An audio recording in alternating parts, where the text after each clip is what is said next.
먼저 알아보겠습니다. N,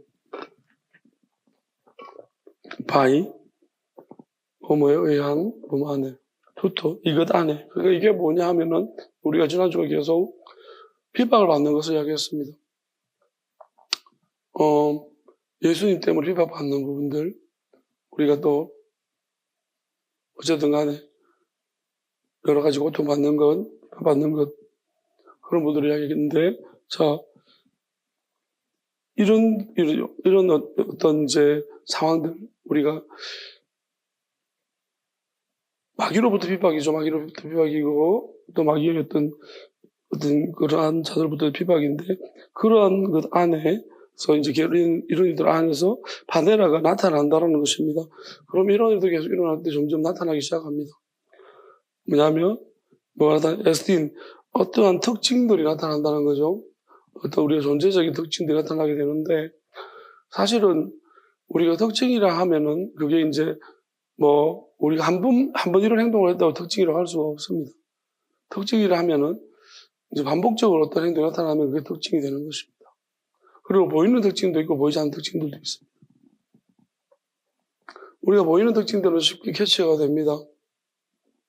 저 사람은 빨간색을 좋아한다. 보이는 특징. 저 사람은 고기를 좋아하더라. 그럼 여기 보이는 특징들이, 보이지 않는 특징들은 뭐냐면, 여기서 하나님 말씀하시고자 하는 것은 저 사람 안에는 영원한 생명이 있더라. 저 사람 안에는 하나님의 뜻이 있더라. 하나님의 말씀이 있더라. 하나님의 어떤 사랑이 있더라. 라든지 우리가 보이지 않는 특징들이 있을 것입니다. 저 사람 안에는 아무래도 속이 안 보일 것 같아. 라든지 그러한 어떤 특징들. 점점 나타나기 시작합니다. 왜냐하면은 어떤 극악한 상황으로 자꾸 몰려가기 시작하면 세상 어떤 쪽으로 몰고 갑니다. 이제 우리 양극화라고 하죠. 우리가 비니빈 부익부 지금 시대가 점점 이제 양극화 시대로 가고 있다고 하는데 앞으로는 이제 양극화는 아니고 이제 또 다시 통합의 시대로 갈 것 같습니다. 그래서 이제 글로벌이라고 말하면 이제 전 세계 네트워킹이 되고 우리가 바벨탑도 마찬가지인데 하나로 모으려고 하는 하나님이 그걸 흩으시잖아요. 근데 마지막에는 흩으시는 게 아니라 끝내시겠죠. 그러면 이제 이 바벨탑 사건처럼 마지막 때도 사람이 하나로 모여지려고 하고 모으려고 하고 통합이 일어날 겁니다. 마귀는 그래야 힘을 모아서 어떻게 이제 하나님 대적할 거니까. 그러면 그러한 시대로 갈 텐데, 그러면 이제 그렇게 이제 큰 흐름으로 가고 있으면 누군가는 이게 옳지 않다고 생각하면서 거부하고 어떤 그런 무리들이 이제 점점 일어날 것입니다. 그러면서 명확히 드러날 것입니다. 특징이, 이건 보이지 않는 특징이죠. 보이지 않는 영적인 특징들이 드러나기 시작하는데, 다 됐거나, 어린 아이들이죠. 두세우, 하나님의 아이들, 키즈. 우리가 누구의 키즈 그렇게 말하는데, 하나님의 아이들의 특징이 드러날 것이고, 그 다음에 카이, 그리고 다 됐거나 두 디아블루, 마귀의 키즈. 마귀의 자식들의 그 특징들이 드러날 것이다. 이야기합니다. 하여튼 간에, 우리가 평상시에는 미지근할 때는 괜찮지만 어떤 상태가 되어지면 그 특징이 확연히 드러납니다. 어떤 사람이 멍청한 줄 알았는데 조금 자극을 줬더니만 엄청나게 막 갑자기 달라지고 어떤 사람은 또 열심히 한 줄 알았는데 조금 약간 상태를 좀 좋게 만들어 줬더니만 아주 게으름이 극도로 치닫고 그러한 또 어떤 사람들은 이 분야는 열심히 하는데 이쪽 분야는 정말 게으르기 그지없으며 이렇게 사람의 이제 기본적인 이 사람이 누구의 자녀인가 특징이 드러나죠. 우리가 이제 신은 못 속인다 이런 이야기들 옛날부터 많이 합니다. 진짜로 놀라운 것은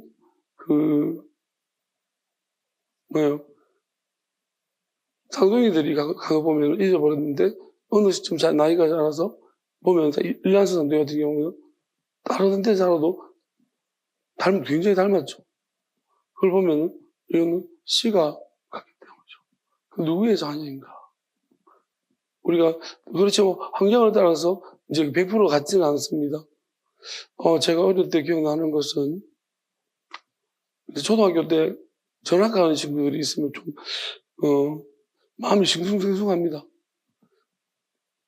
기억나는 것은 한 아이가 이제 좀 너무 활개치고 다니는 여자 학생이었는데, 그래서 이제 걔는 모두가 다 알아요. 근데 하나 그 아이가 이제 서울로 전학을 간 거예요. 서울로 전학 갔는데, 또 얼마쯤 있다, 몇 년 있다가, 몇 학년이 기억이 안 나는데, 6학년 때쯤에 다시 이쪽으로 전학 다시 온 거예요. 근데 이제 공백 있잖아, 얼마 동안. 근데 제가 기억나는 건 한 가지밖에 없어요. 얼굴이 하얘진 거예요. 그래서 그때 이제 무슨 생각했냐면, 서울 물을 먹으면, 물을 마시면 저기 얼굴이 하얘지나?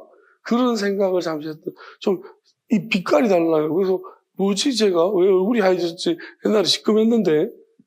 그런 생각을 했던 적이 있습니다. 그래서 어쨌든 간에 환경에 따라 달라지긴 하더라고요. 그런데 그렇지만은, 이제 그 원래 활개치고 다니는 모습은 똑같았습니다. 그래서 그런 기억이 있습니다. 어쨌든 간에 우리가 싫어하는 것이 결국 뭐냐면은 이제 우리가 이제 어떻게 보면은 바뀌기도 하는데요. 부모와 완전히 달라지는 삶을 사는 사람도 있고 또 부모를 벗어나지 못하는 사람들도 있습니다.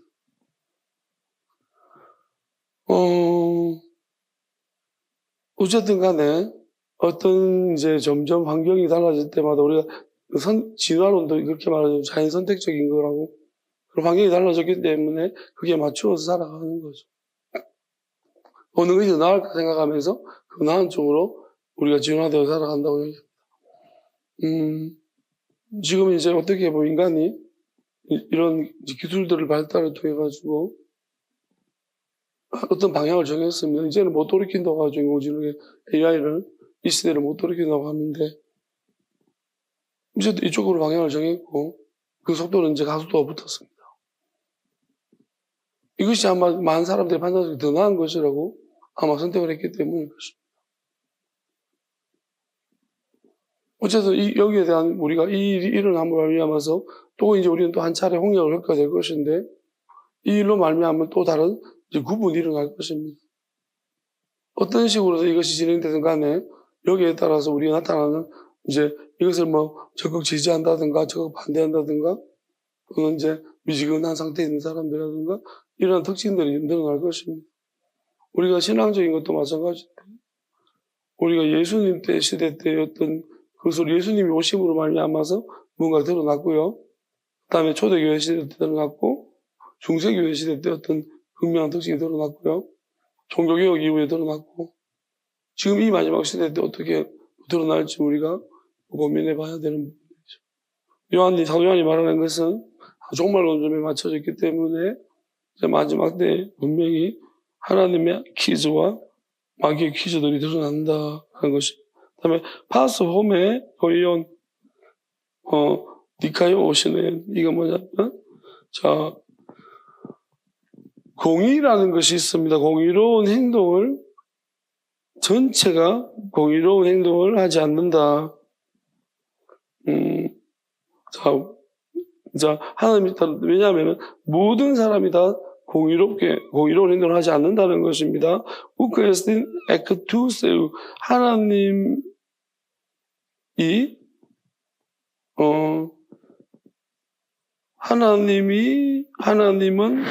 자 보세요. 이런 거예요. 여기 볼 때 이제 중요한 데 하나님이 그렇지 않기 때문이랍니다. 하나님이 그렇지 않기 때문에 전부 다가 공의로운 그러니까 전부라 말하면 우리 생각과 마음과 몸이 똑같이 동일하게 하나로 행동하지 않을 거다. 그리고 우리가 속해지는 끼리끼리란 우리가 육신적으로 가족이라든지 우리가 눈에 보이시는 이런 모습들로서 모두 똑같은 어떤 행동들을 공의라는 것은 다른 사람을 생각하는 거예요. 남을 생각하면서 그렇게 하지는 않을 것이다라는 것입니다. 그 다음에 결국은 뭐냐면 이것이 결국은 어떤 이제 하나님의 퀴즈냐 아니면 사단의 퀴즈냐 이게 이제 차이가 나타나게 되는 이유가 될 것인데요. 카이 홈의 아가폰톤 아델폰 아우투. 자 그리고 홈의 아가폰 사랑하지 않는다. 돈 아델폰 아우투 그의 형제들을 사랑하지 않는다. 이런 말입니다. 형제들을 사랑하지 않는다는 것입니다. 자, 그래서 이게 무슨 말이냐면 이런 거예요.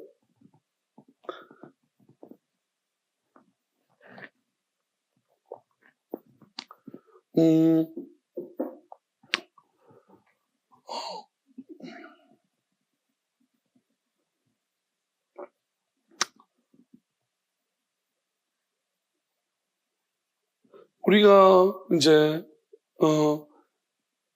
이런 생각이 듭니다. 이 자녀라는 표현을 썼는데 우리가 향수라고 하죠. 고향 생각. 그것은 고향에 대한 생각이라는 것이 단순히 아는 것은 아닙니다. 내가 고향에 있다는 것을 안다는 사실만으로 향수가 일어나지는 않아요.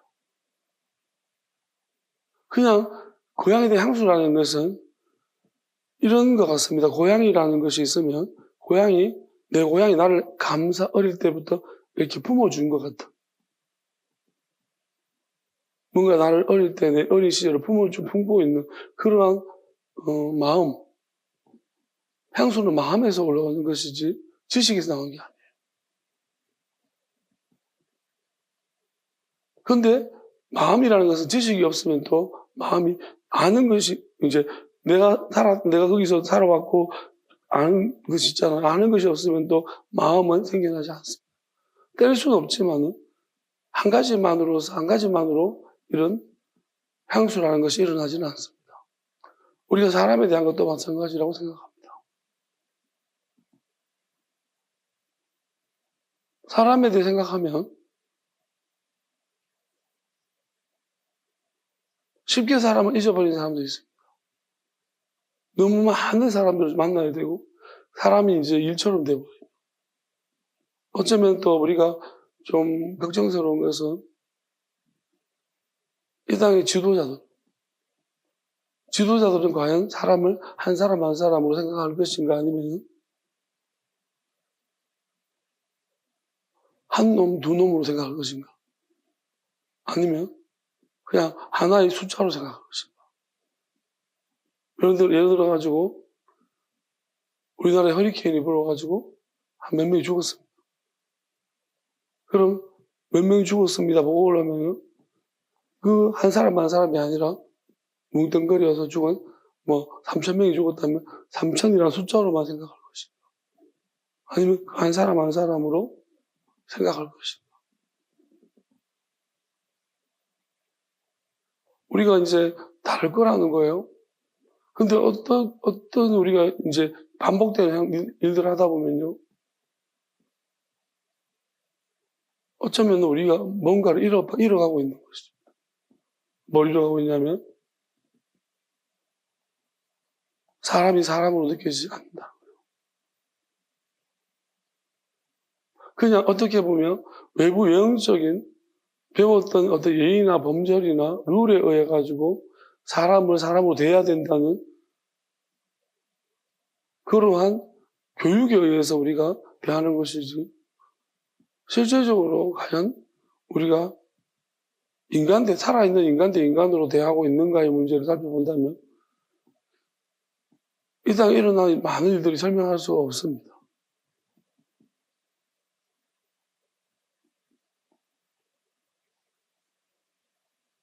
세상이 점점 각박해지고 점점 살기 힘들어진다면 점점 그럴 것이고 또 풍요로워져도 그럴 것입니다. 어느 쪽으로 가든 간에 이런 현상들을 점점 가속화되고 예수님이 사랑이 식어진다고 했어요. 정말요.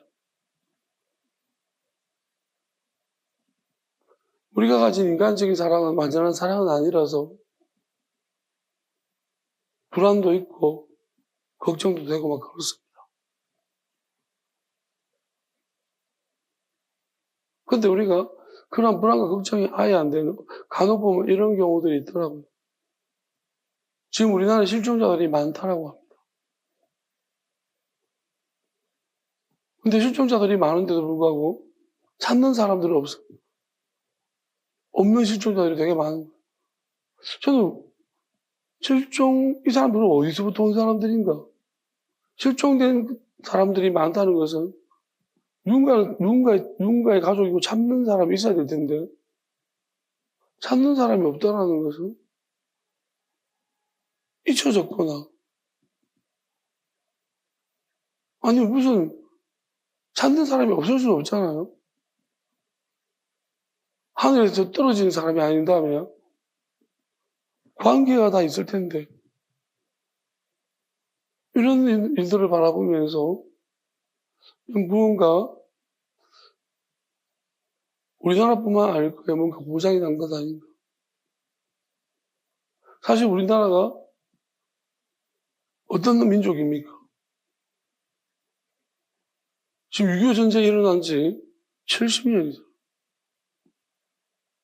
근데 우리 이산가족 찬다고 아직도 찾는 걸 너무 좋아하는, 버리는 걸 너무 싫어하는 그런 민족입니다. 그러지 않나요? 아직도 불과 얼마 전까지도 우리가 이산가족 항복을 하고, 아직도 북한은 같은 민족이라고 생각하는, 정말로 뭔가 떨어지는 걸 싫어하고 분리되는 걸 싫어하는 그런 이상한 특징을 가진 민족입니다. 유대인도 그렇습니다. 이스라엘 나라가 사실 저 나라가 된 것이 얼마 되지 않았어. 완전히 해체돼 버렸잖아. 모든 나라에 떨어져 살던 이스라엘이, 우리는 그 디브리인이라는 그 정체성을 가지면서 뺏들은 거잖아. 아랍에미리트 피에로 지역을. 거기 들어가서 자기들이 그 땅을 빼앗아서 이스라엘의 나라를 구축했고, 건드리지 못하는 강대국으로 만들어버렸어.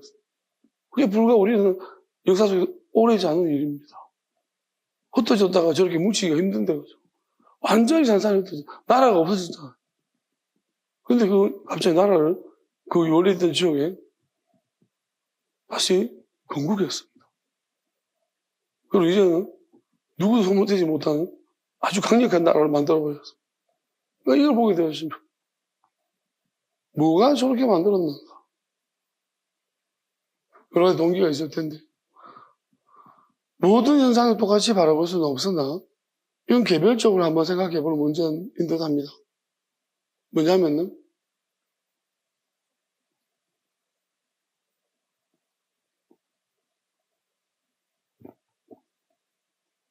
우리가 형제라는 걸 생각해 봅니다. 어떤 사람은, 우리나라는 피를 되게 중요시하는 것 같아요. 그래서 학연, 지연, 혈연, 우리나라 단일 민족이라 그러면 굉장히 강하잖아요. 진짜 강합니다. 그래서 이 피를 중요시하기 때문에 조선시대 같은 경우는 우리 고대, 과거의 우리 역사를 바라보면 반란이 일어나면 사돈의 8촌까지 멸합니다. 피를 중요시해가지고. 누가 한 명이 반역을 일으키면 그건 전체를 토로내버려요. 잘못도 없는데. 그리고 우리나라 연좌제도 얼마 전까, 오래전까지, 그러니까 어떤 정부 때까지 있었잖아요. 내가 잘못하지 않아도 누군가가 제 친구 중에도 한 명이 고등학교 때 교회 친구였는데 육군사관학교 시험을 쳤는데 저기 서울에서 떨어졌는가 그래요. 왜 그러냐 했더니만 삼촌인가 월북에서 이제 안 내려온 거예요. 그래가지고 이제 연좌제 걸려가지고 그 시험도 못 본 거예요. 우리나라도 그런 게 있습니다. 그러니까 이게 피죠, 피. 우리나라는 혈육적인 관계를 되게 중요시 여기고, 또 미국은 이미 인종의 다양화를 인정했기 때문에 혈육은 아닌데, 트럼프는 기독교를 되게 강조하는 것 같아요. 기독교는 같지는 않은데, 기독교를 되게 강조하는 것 같아요. 어쨌든 간에, 한때 트럼프는 또 개인적인 신리주의, 혈연 이런 건 필요 없고, 우리가 앞에 있는 바이든이나 앞에 이제 레이건 대통령이라도 이런 거는, 부시라든지 대통령들은 정치적인 이념을 되게 중요시 여기잖아요. 민주주의냐, 아니면 공산사회주의냐, 이런 것들을 중요시 여기면서 그에 따라서 이제 많은 것들을 했고, 정책을 실행했고요. 우리가 이렇게 뭔가 이제 중요성에 따라가지고 우리가 뭔가 이제 이리끼리가 나누어집니다. 요즘은 봤을 때 잘 모르겠어요. 옛날에 저기 오늘의 친구가 되어지고 나라들끼리 보면은 이제 막 뒤죽박죽입니다. 뭐 공산국가하고 막 이렇게 막 하고 최고로 실리적인 것 같습니다. 경제가 지금 최고인 것 같아요. 일단 경제적인 이익이 되느냐 안 되느냐 나라마다 혈안인 것 같고요. 그러한 문제는 이제는 앞으로는 이제 AI겠죠. AI 이 기술, AI 이 문제로 인해 가지고 이제 끼리끼리가 모여질 것입니다. 그러면 저는 이렇게 생각합니다. 이제 분명한 사실은 무언가가 중요하게 되어들기 시작하면 그걸로 인해서 무언가가 명확하게 드러납니다. 나는 이제 숨기고 있던 나의 정체성이랄까요, 본색이 드러나기 시작하죠. 그리고 계속해서 그런 일을 반복적으로 해서 나한테 그 생활 패턴이 된 사람들은 그게 내 전부가 일부가 되어지고 나의 전부로 되어가고 있는 사람들은 이제 더 이상 이것을 숨길 수는 없는 때가 나타날 것입니다. 마지막 때는 그럴 거라고 보는데요. 보이지 않는 것이 드러나는 시대입니다. 그런 말씀을 보면서 오늘 좀 이때까지 조금 이게 이해가 잘 안 되는 부분이었는데 좀 이해가 되어지는 부분이 있었습니다. 마태복음 23장에 대한 부분인데요. 이 부분을 좀 보면서 천천히 말씀을 좀 우리 한번 23장 보면서 우리가 예수님이 무슨 말씀하셨는지 좀 들어봤으면 좋겠습니다. 아마도 이런 해석은 지금까지 별로 없었던 것 같습니다. 한번 들어보시면 좋겠습니다. 그때 예수님께서 무리 여자에게 말씀하셨다. 16절부터 볼게요, 그러면. 자, 예수님이 눈먼 인도자들아 너에게 화가 있다라고 말합니다. 우리 눈이 멀었다는 것은 이런 거죠. 눈빛 나라는 말도 하지만 우리 단순히 보는 것만 가지고 눈이 멀었다, 안 멀었다, 이렇게 보는 것, 판단하는 경우도 있고, 우리가 그렇지 아니하고, 이제, 미래에 어떤 일이 일어날지 모른다면, 그런 사람들 우리가 이제 눈이 멀었다고 이야기합니다. 왜냐하면, 네가 지금 거기다 투자할 게 아니야. 네가 눈이 멀었구나. 이제 은유적으로 표현하지만, 예수님 말씀하시는 것은 우리가 무엇을 기준으로 자꾸 말씀하시는지 우리가 여기서 찾아야 합니다. 이게 제일 중요해요. 예수님이 눈먼 줄 알았을 때 도대체 무슨 기준으로 눈이 멀었다고 말하는지가 기준부터 잡아야 돼요. 보이냐 안 보이냐가 문제가 아니에요. 네가 뭘 보고 있느냐, 무슨 생각하고 있느냐는 거죠. 너는 무슨 마음으로 살고 있느냐는 것입니다. 이것을 말씀하고 있습니다. 그러면 여기 중요한데 이제부터 이 질문들이 굉장히 중요한 이야기들. 이걸 분석하고 무엇 때문에 그런지 알아야 됩니다.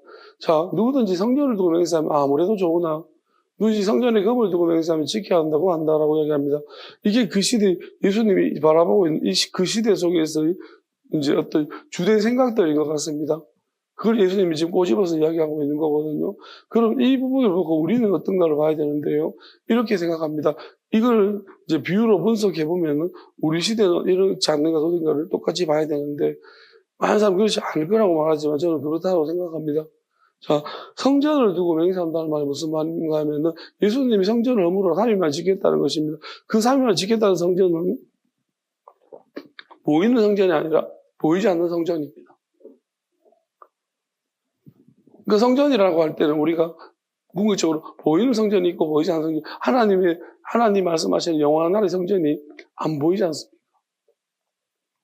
그럼 보이지 않는, 그 일체적인 모든 것을 통괄해서 보이지 않는 성전을 말하는 것입니다. 그러면 보이지 않는 성전을 두고 말할 때 우리가 이것은 뭐냐면, 자, 성전이라 하면 결국 우리가 예를 들어서 내 몸이 성전이 될 것이라면 내가 성전입니다. 예를 들어서. 그럼 이게 보이지 않는 성전이잖아요. 지금은 보이지 않아요. 앞으로 성전이 될 수도 있으니까요. 예수님이 이미 임하시면은 그게 성전이니까. 하나님 임하신 것이 성전입니다. 이것이 사람들이 모여지면은 큰 성전인 거고. 그러면 우리가 성전을 두고 맹세다. 그럼 예수님이 골방에 들어가서 기도해라. 그래서 우리가 개인적으로 그냥 자기 혼자말로 합니다. 또 저쪽 하나님 이렇게 할게요. 그럴 수 있잖아요. 기분 좋을 때 은혜를 기도하다가 하나님 하겠습니다 이렇게 말. 근데 그건요 아무도 못 들었어요. 그러니까 이것들은 아무렇지도 않은, 아무렇게 생각합니다. 그걸 꼭 지켜야 생각하지 않죠. 근데 성전의 금이라는 건 뭐예요? 가치가 매길 수 있는 성전이에요. 우리가 보여지는 성전. 그러니까 이제 뭐냐면은 보여지는 성전을 성전의 금이라고 표현한 것 같습니다. 보여지잖아요. 가치롭게. 지금 말하자면 예수님 때문에 성전이 예루살렘 성전이 있습니다. 그래서 제자들이 우와 이 성전 보십시오. 멋지지 않습니까? 훌륭하게 지었습니다. 이게 보여지는 성전이잖아요. 그러면 이 성전에 대해서 막 손을 놓고 기도하고 막 사람들 앞에서 공개적으로 내가 뭘 하겠습니다. 그거는 지켜야 된다고 해야죠. 그러니까 예수님이 이걸 보면 한탄해요. 왜? 자기 개인적으로 혼자 기도하다가 하나님이 이런 말씀을 주셨으면 그건 안 지켜도 되고요. 사람들 앞에서 내가 말씀, 그건 헌금 얼마 하겠다 이러면 그건 꼭 지키려고 합니다. 물론 그것도 떼먹고 도망가는 사람도 있지만. 근데 바리새인들은 사람들 앞에서 이야기한 건 바로 지키려고 합니다. 왜 그럴까요? 예수님 말씀하고 있습니다. 어리석은 눈먼 자가 어느 것이 더 중요하냐? 금이냐? 그 금을 거룩하게 하는 성전이에요. 여러분 이게 무슨 말인지 압니까? 성전이라면 근본적으로 하나님이 계시는 게 더 중요한 거고 하나님은 나 혼자 있도록 계시고 사람이 많도록 계시는 거예요. 하나님이 계셔야지 성전입니다. 그러면 근본적으로는 하나님이 계셔서 우리를 그 금처럼 깨끗하게 정결하게 우리를 바꾸고 가시는 것인데 사람의 그 보여지는 가치가 아니에요. 보이지 않는 가치를 말해요. 보이지 않는 가치가 더 중요한 거예요. 내가 하나님하고 이야기했다면 그것은 사람이 있든 간에 하나님과의 약속인 것이죠. 근데 우리는 내 혼자 기도하면서 했던 것은 잊어먹고 사람들 앞에서 공개적으로 이야기하고 사람들이 지금 뭐 지켜보고 있고 이런 것들은 엄청나게 중요시 여깁니다. 했냐 안 했냐 그러면서 막 난리보죠. 그러면 이 문제에 해당되는 것은 과연 무엇이냐면은 자기 자신을 들여다보는 문제입니다. 내가 하나님 앞에 무수히 많은 막말을 해놨고 막말을 던졌지만 나는 공개적으로는 그걸 실수한 적이 없다는 거예요. 사람들 앞에서 한 건 다 지키고 있다. 그럼 이게 왜 시킨 거예요? 지금 얼마나 많은 사람들이 그걸 할까요? 일부러 또 어떤 사람 말을 하지 않습니다. 왜요? 이 성전의 금으로 맹세하지 않습니다. 생각해 보는 거예요. 그리고 성전의 금으로 맹세하는 것은 내가 할 만한 것만 하고 있는 거예요. 근데 하나님이 아무도 모르게 주신 것은 할 만한 게 아니고 할 수 없는 것도 되게 많아요. 우리가 지킬 수 없는 많은 것들 하나님이 생각을 불어넣어 주셨을 것입니다. 근데 그런 것들은 아예 우리는 아무래도 괜찮은 것입니다. 그러니까 어떻게 보면 다 죽어버리는 거예요. 하나님이 진짜 주시고 제 생각과 마음들이 그렇게 사라지고 없어지는 거예요. 왜? 성전의 금을 더 중요시하기 때문에. 근데 누가 거룩하게 하냐는 거예요? 성전이냐 금이냐? 본래적으로 성전 안에 이 하나님의 한 사람 한 사람 안에 성전이 세워져야지 큰 성전이 세워지는 것이지. 이 성전이 없어지면 한 사람과 하나님과 개인적인 어떤 하나님과의 만남이 없는데 무슨 보여지는 성전이 생길 수 있느냐는 것이죠. 없다라는 거예요. 또 하나님이 없는데 결론적으로는 뭐냐면 사람들만 있고 하나님이 없어지는 결과를 초래하는 것입니다. 여러분 금이라는 거 알아요? 금에 대해서 알아보고 그 예수님 금이라고 표현했는데 성경도 금이 귀하고 가치로운 것을 설명하고 있습니다. 사실 금이라는 거 보면 되게 좀 신비한 면이 있습니다. 금은 우리나라 이 지구의 금이라는 것은 한정되어져 있습니다. 그리고 엄밀하게 말하면 여러분 그 연금술이라는 것이 있는데요. 아이작 뉴턴이 우리가 성경에 대한 연구도 많지만 아이작 뉴턴이 많은 기록들을 남겼고 그것이 나중에 지금 엄청 가치가 높아졌지만 그 많은 기록 중에 연금술에 대한 그 연구가 되게 많습니다. 성경 연구도 많이 했고 뉴턴이 과학적인 연구도 많이 했고 그다음에 물리학적 연구도 많이 했고 수학적 연구도 많이 했고 그다음에 연금술에 대한 연구를 많이 한 거예요. 금을 어떻게 만들 것인가? 우리가 참 이런 생각을 기발합니다. 근데 중세 때 그 시점 중에서는 그 금을 만들려고 하는 노력이, 왜? 금은 귀한데, 금이 너무 한정되고 적으니까요. 금을 만들 수 있을까라고 생각을 해본 거죠. 근데 이제 지금 보면 금을 만들 수 있을까요? 만들 수 있어요. 근데 금을 한 개 만드는데 몇십억, 그렇게 몇 조막 돈 너무 많이 들어가는 거예요. 그래서 이제 안 만드는 거지만 그건 만들 수는 있어요. 왜냐하면 이게 참 희한한 거예요. 우리가 이제 금이라는 것이 이렇게 보면 고정된 것 같잖아요. 저도 만들어진 거예요. 우주에서 만들어진 것인데 금이 생성되는 원인은 이제 화학적으로 밝혀졌습니다. 그리고 금이라는 것이 원소기 87번인가요? 그쯤 돼요. 87번인가 금이. 그런데 그럼 양성자가 87개라는 얘기고요. 그럼 양성자가 87개만 되면은 금이 될 수 있는 거예요. 물론 중성자도 맞아야 되지만. 그러니까 그 숫자를 맞추면 86? 79. 네, 양성자가 79개 금입니다. 그러면 79개가 맞아야 되는데 맞추면 금이 되는 거예요. 그러면 그 원소 기호 중에서 70 몇 번이나 이런 것들을 가지고서 79개를 부딪혀가지고 만들면 되는 거예요. 그럼 금이 나오는 거예요. 이제 그런 식으로 하는데, 그래서 이제 연금술이 나오는 거죠. 그러면 그 금을 만들려면은 이제 다른 것끼리 부딪혀가지고 쪼개들다가 이제 다시 재구성되는 그런 과정. 그게 이제 거룩이라는 거예요. 이게 하나 예수님 설명하고 있는, 그러니까 금을 거룩하게, 금도 만들어진 건데, 최초에는 누가 만들어진 거예요. 이렇게 충돌을 해가지고. 부서지면서 이제 원소끼리 다시 재조합하면서 금이라는 것이 이제 아주 희귀한 물질이 만들어진 겁니다. 금은 굉장히 지금 유용하게 쓰여지고 있습니다. 전기가 잘 통한다는 것. 그리고 굉장히 변하지 않는 색깔. 이걸로 굉장히 유용한 어떤 금속으로서 또 희소성입니다. 그런 것 때문에. 그래서 금이라고 비유하는데, 값어치가 어느 시대를 비유하고 값어치가 금은 달라지지 않습니다. 지금도 마찬가지죠. 금값은 자꾸 올라가고 있습니다. 은이라는 것은 높아지다 낮아졌지만 금은 그대로 가고 있습니다. 그 고유한 빛깔이 변하지 않는 거, 언제라도 여기 다시 만들면 똑같이 나오니까요. 그렇지만 금도 만들 수도 있다는 거죠. 처음에는 만들어졌다는 거죠. 우주 형성 과정에서.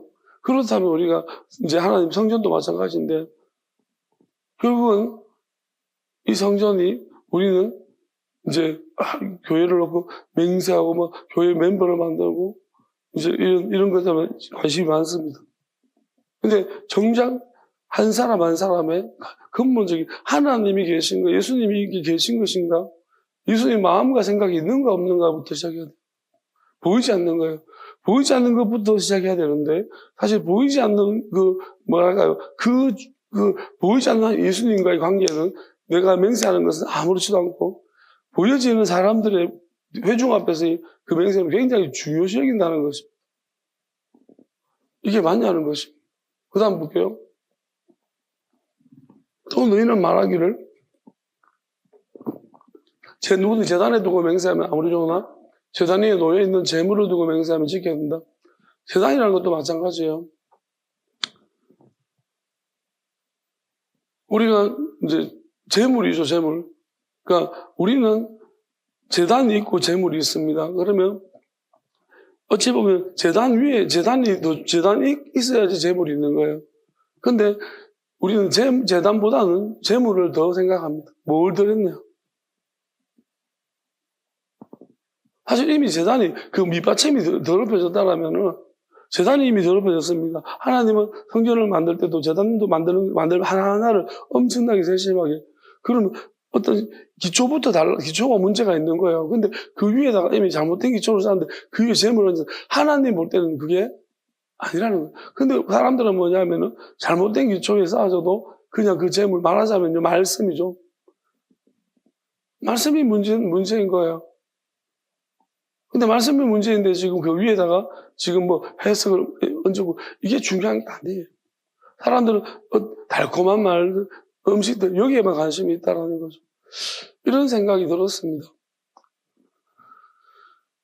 제가 이 생각을, 지금 이제 찾아보지를 않았지만은, 성경 무고라고 저는 신학교에 배웠지만은, 너무 이제 황당한 생각이 드는 거예요. 무슨 황당한 생각이 드냐 하면은, 사실, 우리 중세기 보편교회는 캐톨릭 철치입니다. 천주교라는 거예요. 교황이 있었고요. 그러한 것에서부터 이제 그 종교개혁이 일어났다. 한참 후에. 오랜 시간 동안 이 보편교회가, 캐톨릭 철치가 지배해 오다가 여기서 이제 루터를 통한 종교개혁이 일어난 거예요. 그럼 제 개인적으로, 저는 신학교 때 이것을 우리 그냥 성경 66권이라고 생각했는데, 과연 그러면 지금 캐톨릭은 66권이 아니거든요. 우리하고 성경이 좀 달라요. 그러면 저는 이 과정을 제가 제대로 공부를 해보지 못했습니다. 이런 것들을 정상적으로 이렇게 우리 정규 신학 칼럼이 없어요. 이런 것들은 안 다루어요. 의구심이 생기는 거예요. 그럼 중세교도 66권이었나? 언제 66권이 됐지? 정경화가 이루어진 것은 알겠는데, 종교회의로 이루어졌지만, 66권을 정해 언제부터지? 라는 생각이 듭니다. 그럼 누가 66권을 성경 뭐와 연관시켰지? 혼란스러워. 그러니까 제가 생각해 보니까, 왜 루터는 그러면 그 야고보서를 빼자고 했을까? 그 이야기가 나온 거 보니까 66권이 정경화된 것은, 66권 규정된 것은 종교개혁 이유가 아닌 거냐는 거죠. 그런 이야기가 나온 거 보면, 제가 정상적으로 공부를 깊이 해보지 않아서 정확하게 모르겠어요. 근데 분명히 파고 들어가 보면 이거 굉장히 심각한 문제인 것 같아요. 그럼 누가 무슨 권위로 그렇게 하는 거지? 우리가 외경이라는 말, 우리가 어떻게 보면 이렇게 외경을 엄청 우리 어떻게 보면 개신교에서는 외경을 굉장히 잘못된 것으로 터부죠. 아예 보여주지를 않습니다. 근데 사실 외경이라는 말의 뜻이 뭐냐면은 비밀스러운 것이라, 감춰진 비밀스러운 성경이라고 하죠. 우리도 아주 그냥 위경은 거짓되다는 말이에요. 그렇죠. 외경은 번외로 놓여진 비밀스러운 성경이라서 우리가 이건 이제 정경에서 약간 옆으로 돌려놓은 거예요. 근데 저희들은 외경을 보면 안 되는 금서처럼, 우리나라에 이제 금지된 노래가 있듯이 우리나라에 또 금지된 서적이 있었고, 북한은 더 심하죠. 북한은 아예 우리나라 드라마도 못 보게 만드는. 왜 이렇게 했을까요? 이게 누구를 위한 것인가? 예수님은 그렇게 하셨는가요? 만약 예수님이 하나님의 아들이 이 땅에 오셨으면은 바리새인들이 하는 모든 저거 다 불사질러 금지하셔야 되는데 금하시지 않았다는 거예요. 그냥 그것에 대해서 지적만 하셨습니다. 말씀만 하셨습니다.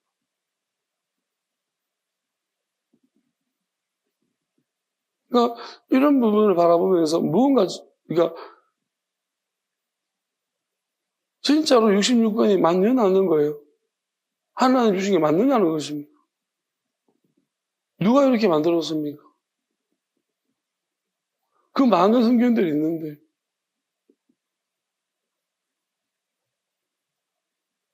그걸 믿자고 말하지 마십시오.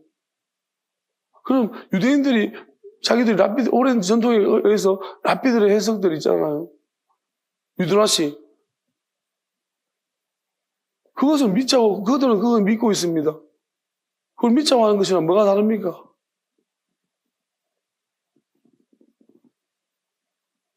우리는 그것을 부정합니다.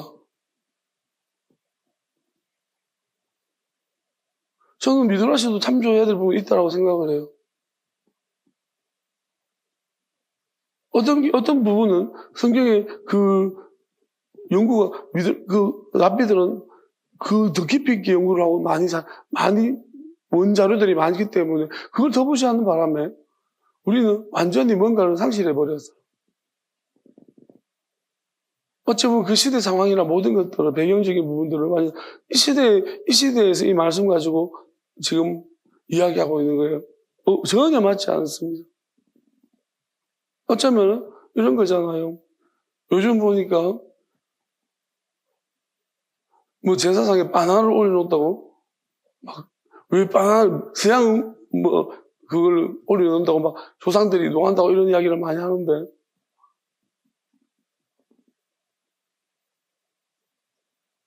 어쨌든 뭐가 맞지가 않는 것 같습니다. 생각을 해봐야 되는 부분들이죠. 예수님은 그 당시에 그들이 어떻게 보면 해석 자체가 하나님의 영으로서 보이지 않는 영으로 그들이 해석을 하는 것인지 아니면은 자기들의 생각으로 해석하는 것인지 그런 맹세를 어떠한 놈들이 하고 있는 것인지 하나님이 주신 재단 위에 하나님이 계신 그 재단 위에 하는 것인지 아니면 너희들이 그 재물 보고 가치로운 재물이 있으면 하고 아니면 하지 않는 것인지 재물이 싱싱하면 하고 그거에 따라 움직이고 있는 것인지 본질이 뭔지를 이야기하고 있는 것입니다. 뭐가 더 크냐는 것입니다. 우리는 근본적으로 말씀하는 것은 보이는 것과 보이지 않는 것입니다. 보이지 않는 것이 더 큰데, 사실은 보이지 않는 것이 더 중요한데, 보이는 것 가지고 자꾸 판단한 이 눈먼 것들은, 보십시오. 눈먼 자들은 어느 것이 더 중요하냐? 너희 눈에 재단이 안 보이냐? 하나님이 계신 재단이 안 보이냐는 것이죠. 말하자면요, 보이지 않는 재단입니다. 하나님이 살아 계시고 있는 보이지 않는 재단이 너는 안 보이냐? 너희들 눈에 보이는 재물이 있으면 재단이 보이지. 재물이 없으면 재단이 안 보이지. 라는 것입니다. 우리는 재물이 없어도 재단이 보여야 합니다. 하나님이 어디 계시니까요. 결국 재물로 맹세하는, 네가 뭘 드리는 걸 맹세하는 것이 아니고 하나님이 계시기 때문에 보이지 않는 하나님이 계셔서 그래서 우리가 맹세를 하고 있는 것인데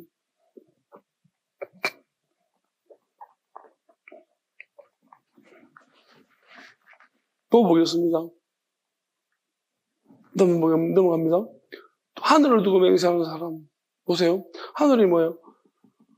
마찬가지예요. 하늘 영원한 곳이에요. 영원함을 두고 맹세하는 사람은 하나님 그 보좌에 계신 분을 두고 맹세하는 것이라는 것입니다.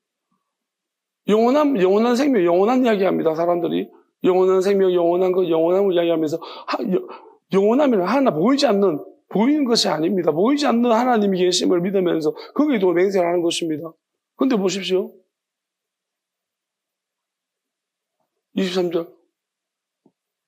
율법학 지자 바리새파 사람들아, 위선자들아, 너희가 와 있다. 자, 말씀을 열심히 연구하고 말씀만 가지고 있는 사람들입니다. 지키는 사람들입니다. 이 위선자들, 거짓대자들. 너희는 박하와 양과 근처의 11조, 이게 무슨 말이냐면은, 너희들은 결국 뭐냐면, 보이는 것들입니다. 그것들은 들입니다. 11조들입니다. 정의와 자비와 신의 같은 율법은, 자, 이건 보이지 않는 것입니다. 보이는 것들은 너희들은 중요시 여기고 잘하면서, 보이지 않는 것은 아주 버렸다. 다른 예를 들어서, 하나님을 사랑하는 것입니다. 마음을 다해 사랑합니다. 지킵니까? 여러분들은 마음을 다해 사랑했는 것을 점검하십니까? 나는 하나님 앞에 오늘도 내 마음을 다할 때까지 사랑했는가? 그것 때문에 여러분이 만약에 찔림이 있습니까? 안 찔리죠, 그죠? 왜? 안 보이니까요. 알게 뭐람? 근데 여러분이 오늘 교회를 예배를 안 들었으면 어떻습니까? 찔리죠. 11조 안 했으면요, 아주 찔립니다. 교회를 한 일주일 안 나갔습니다. 한 달 안 나갔습니다. 그럼 많이 찔립니다. 그런 것들은 찔리는데 왜 마음으로 하나님을 사랑하지 않은 것은 안 찔리느냐는 것입니다. 예수님이 세계명이라고 했으면 세계명을 안 지킵니다. 정확하게 지키려면 마음을 다 했는지 안 했는지 내가 오늘도 내 마음을 다하지 못했습니다. 하나님 사랑하는 일에. 여러분 한 번이라도 회개해 보셨습니까? 저는 가만히 돌아봤더니만 이 문제를 고민한 적이 많았습니다. 청년 시절부터. 돌아보니까 마음을 다하지 못한 것에 대해서 내가 진짜 마음으로 하면 잘하는 거, 이 문제를 고민해 봤습니다. 내가 가짜인가? 그런 생각을 많이 해봤었습니다. 근데 제가 생각해 보건데, 이런 고민 아예 하지 않는 사람들이 왜 하지 않도록 유도하는가? 이미 위로해 줍니다. 어떻게 마음을 다할 수 있겠는가라고. 그리고 어떤 사람들은 11조 하면 그게 마음을 다하는 거라고 차이가 있습니다. 맞죠? 헌금하면서 다 마음이 있던가요? 사람에게 다 마음이 있던가요? 사람을 동물처럼 취급하는 사람도 있습니다. 눈 하나 깜짝 안 합니다. 나와 관계 없으면 무조건 나고 뭐냐? 죽여도 괜찮고 없어도 괜찮은. 그러면서 무슨 이것을 사랑하니 어쩌니 저쩌니 보이는 데만. 여러분 우리 이렇게 생각합니다. 11조도 이 헌금하기도 어렵다고 이야기합니다. 어렵습니까? 마음을 다해 사랑하는 게 어렵습니까? 체크하기가 어느 게 어렵습니까? 그게 체크하기가 마음을 다해서 어려운 거죠. 왜 체크를 안 하니까요? 11조 체크하잖아요. 그 내가 11조 했는 것도 알아요, 다른 사람들도. 모르는 줄 알았는데 다 알고 있는 거예요, 어느 순간. 우리가 교회 다니다 보면 자기만 몰라요. 내가 11조 안 하는지를, 뭐 다른 사람 모르는 줄 알지만, 근사님들이 소리입니다. 저 11조 안 돼요. 저 헌금도 안 돼요. 다 수두거리잖아요. 뭘 했대? 여러분, 눈에 보여지는 죄에 대해서는 엄청나게 요즘 지적합니다. 목사들이. 왜요? 세상이 지적하니 교회도 지적하고 있는. 근데 정작 무슨 죄를 지적 안 합니까? 하나님을 마음을 다해 사랑하셨습니까? 라고 막 뭐라 하는 목사님 못 봤습니다. 왜? 자기도 마음을 다해 사랑하지 않는가 봐.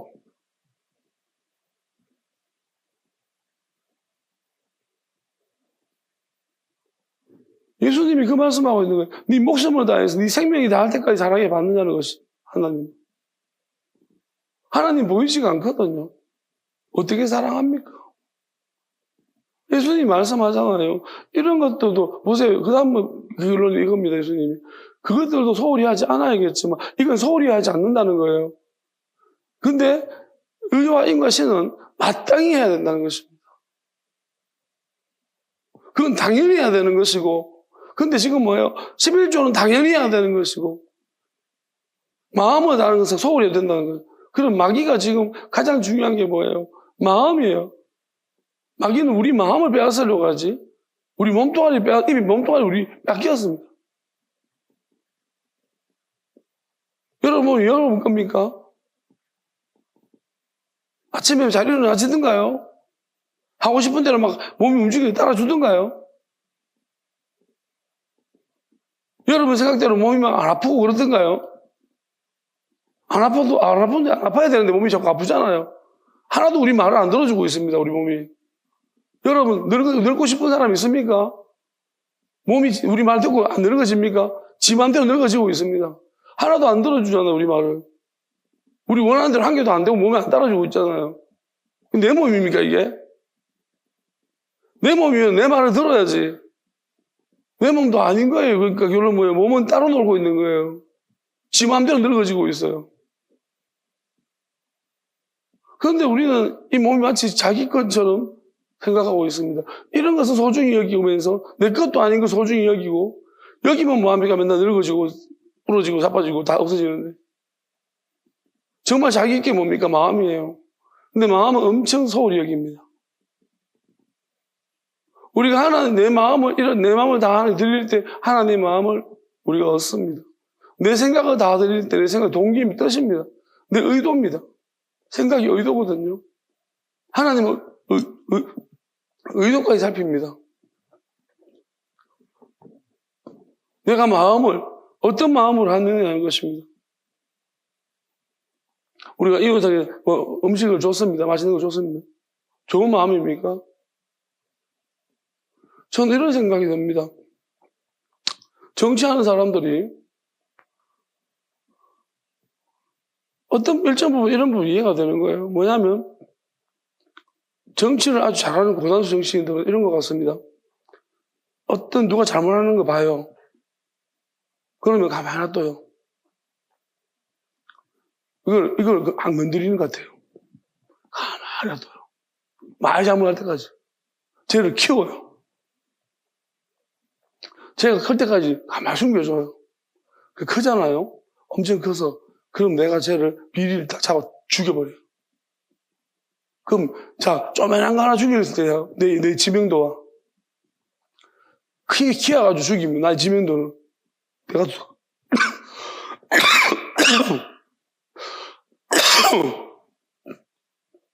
물론 여기에는 리스크도 있습니다. 너무 커서 내가 못 죽일 정도면 이제 내가 죽는 거야. 그러니까, 그걸 잘 판단해야 되는 거예요. 그러니까, 근데 결정적인 비리를 가지고 있으면요. 언제든 죽일 수 있으니까. 말 커라. 키워 잡아먹는단 말이죠. 이런 나쁜 인간, 이게 의도예요. 저는 실제적으로 이런 애들이 지금 보여지는 것 같아요.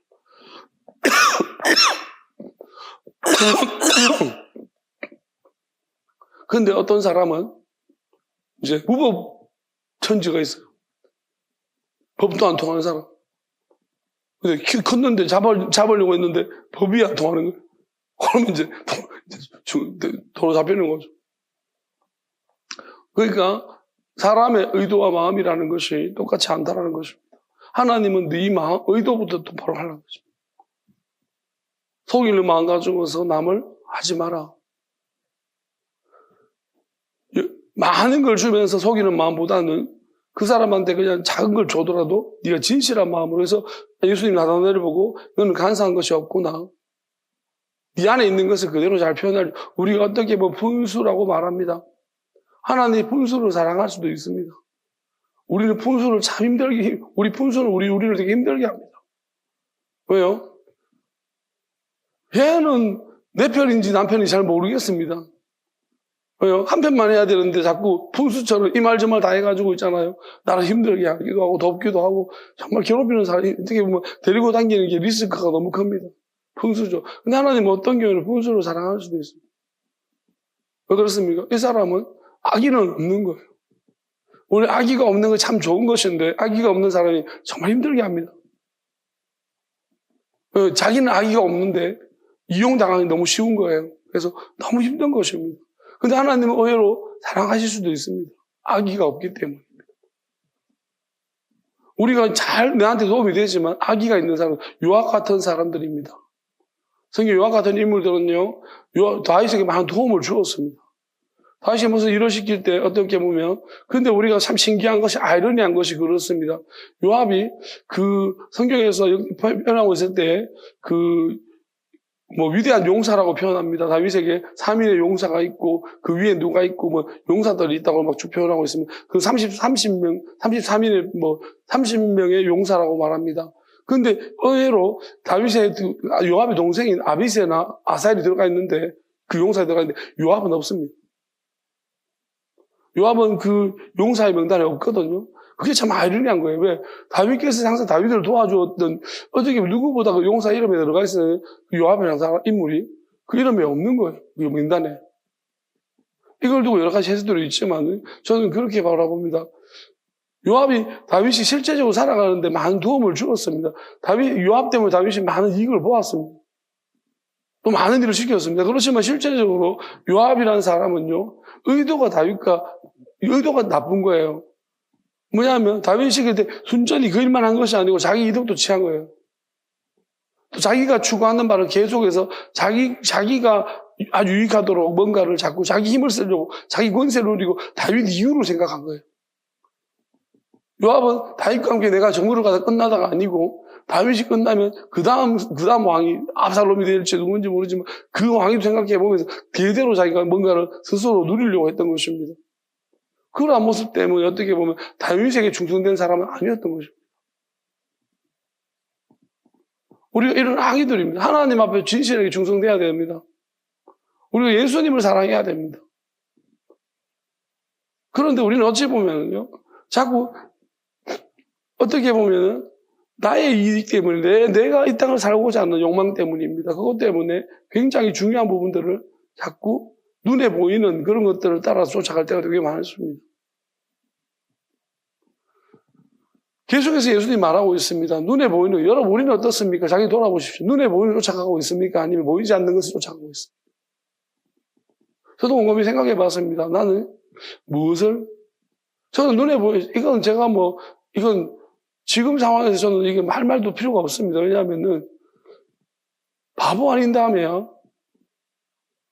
제가 눈에 보이는 걸 쫓아가는 것 같지는 않을 것입니다. 눈에 보이는 이익을 쫓아갔으면 이런 선택을 하지 않습니다. 지금도 무슨 액션을 취할 것입니다. 이러저러 사람들한테 말하고 할 것입니다.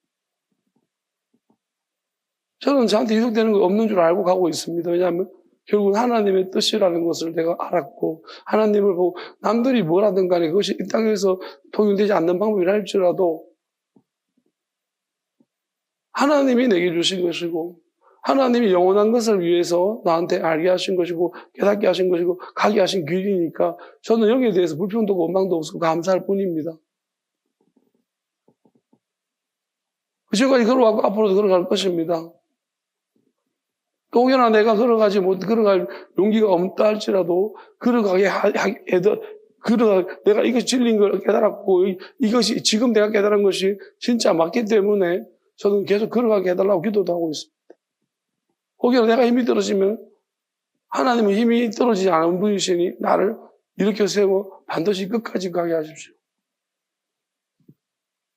하나님이 끝까지 가자고 말씀하셨기 때문에, 먼저 말씀하셨기 때문에 저는 끝까지 가게 해주십시오라고 기도하고 있습니다. 보이지 않습니다. 지금도 앞길이 막막합니다. 하루하루 일어나면 앞길이 막막합니다. 나도 막막한 앞길을 자꾸 주변 사람도 나를 바라보면서 믿음으로 따라오고 있습니다. 어떨 때는 내가 거짓 선지자인가? 나는 이들을 눈먼 소경인가? 내가 이들을 어디로 끌고 가고 있는가라는 굉장히 큰 죄책감도 일어날 때가 있습니다. 왜냐하면 이들한테 뭔가를 비전을 제시해 줘야 되는데 늘 하는 말이 나도 모르겠다는 것입니다. 이 무책임한 리더자를 어디 있습니까? 물어보면 목사님 우리가 어디로 나도 모르겠다고 어디로 가고 있는지 모르겠지만 가고 있다고 우리는 맞다고 맞게 가고 있다고. 근데 어느 순간부터 하나님께서 이제 맞게 가고 있는 것은 같이 느낄 수 있도록 해주시니까 그나마 내가 계속 우기기만 했다면 이거 너무한 거가 아닌가 싶어. 그냥 맞잖아요. 아닌데 거짓말로 호도하는 것도 한계가 있는 거지. 자꾸 있잖아요. 내가 그래서 다리가 가벼워졌네.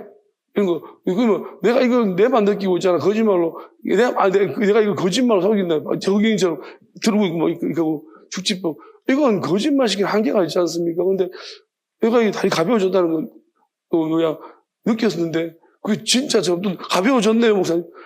되니까 이게 내가 거짓말한 건 아니니까. 근데 어디로 가고 있냐 물으면 나도 모릅니다. 나도 안 가본 길이고 한 번도 안 가본 길이에요. 하나님이 내가 한 번 가본 길은 다시 가게 안 하시는 거예요. 저는 제가 가본 길에 자신이 있어요. 근데 제가 가본 길은 저 혼자 가본 길이고 저 혼자 가본 길은 그것으로 끝인 거예요. 왜냐하면 나 혼자 가봤기 필요가 없는 거예요. 그럼 그때 그 말씀이 이제 너는 다른 사람 같이 오고 있다고 하기 때문에 이제 내 혼자 가본 길이 아니고 남들랑 같이 가는 길 나도 처음 가면 또 가보는 거예요. 이건 처음 가는 길이에요, 나도. 왜? 내 혼자 가는 길 잘 갔거든요. 쉽게 갔단 말이에요. 내 혼자 기도할 때가 막 기도해가지고 막 금방 도달했단 말이에요. 처음에 몇 번 떨어졌어요. 한 두 번 떨어지고 제 기도하다가 퍽 떨어지고 기억나요. 한 세 번쯤 막 기도하는데 데려가다 기도하는데 부각 올라가 보더라고요. 쑥 빨리 올라가가지고 딱 와보니까 하얀 구름 같은 것이고 그걸 느꼈는데 이번에는요 이건 떨어지는 게 아니고 올라가지지가 않은 거예요. 이건 그때 왜 이렇게 다르지? 난 그때를 생각하면서 난 그때 그 느낌이 있단 말이에요. 기도하면서 어떻게 하면 된다는 것이 혼자 할 때는 이렇게 하고 그 길이 있단 말이에요. 그 길을 내 머릿속에 매번 저장하고 이제 기도를 하는데 그거 막혀 있고요. 안 되고요. 뭐지? 그리고 이제 어느 느낌이 와요. 그러면 또 여기 터져요, 뭐가. 그럼 또 원래는 바닥으로 내려와요. 얘기를 계속 반복하니까, 나도 이거 뭐지? 그러니까 같이 가는 길은 또 다른 길이구나. 내가 한번 가본 그 길이 아니구나. 더 넓은 길을 크게 만들어 가야 되는 길이라서 이게 다른 길이구나. 그리고 이거는 또 변수가 너무 많은 것 같아요. 왜냐하면 내 혼자가 아니라 다른 사람들이 어떻게 바뀔지를 또 모르겠는 거예요. 내가 같이 가야 되는 사람이 가는 도중에 또 어떻게 바뀔지 내가 어떻게 압니까? 그러니까 하나님이 선택 초대받은 사람은 초청받은 사람이 있지만 택함 받은 사람은 적다고. 그러니까 중간에 부름 받았지만은 딴 데로 가버리고 이게 이제 굳어지고 어려운 시간이 갈수록 나 못해 안 해. 스스로 버려버린 거예요. 스스로 불을 꺼버렸어요. 스스로 불을 꺼버리면 못 가는 거예요. 하나님이 자기가 버리면 안 된다 했어요. 가짜야 거짓말. 그러니까 하나님의 영을 거부하면 안 돼요. 우리가 부족하더라도 하나님 미혹되고 만약에 누가 만약 속여가지고 그 사람을 그렇게 버리게 만들었다면 그건 이렇게 어려워. 내가 버렸는지 속여서 내가 버리게 되어졌는지 잘 몰라요. 스스로 구분하기 어려워요. 그래서 하나님이 끝까지 기다린다고 하는 거예요.